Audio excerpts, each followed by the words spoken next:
Well, a cloth-bound first edition of Wuthering Heights just sold for a record £1.2 million in the UK, and this doubled estimates what they thought it would go for and has set the all-time high for a woman author. When this was published in 1847, there were only 250 copies that were published in 3 volumes under a pen name, as you can see here, and poor Emily died a year later thinking that her literary masterpiece was a failure, so somewhere I hope she knows this happened. What's interesting is that Emily's sister Charlotte, who wrote Jane Eyre, published her book a few months before Wuthering Heights, but unlike Emily, had great success and the book was very popular while she was living. She has sold first editions at auction, but I think they've gone for much less, something around £150,000.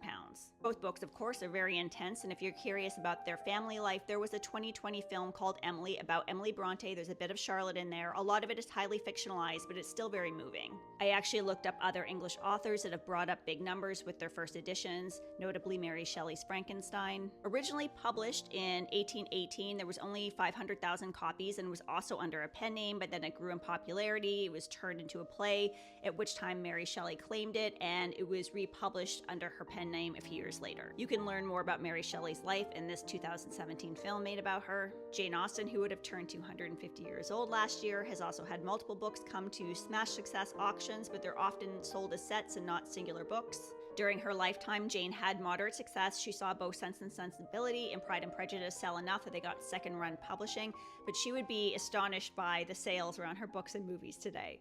If you want to know more about Jane Austen's life, the 2007 film Becoming Jane is great. And finally, Virginia Woolf, who has also smashed records at auction. A number of first editions, notably Mrs. Dalloway, and also her pocket diaries have sold for huge numbers, and Virginia Woolf is the only one of these authors that saw huge success during her lifetime. Of course, you can see a bit about her life here in The Hours, famously played by Nicole Kidman.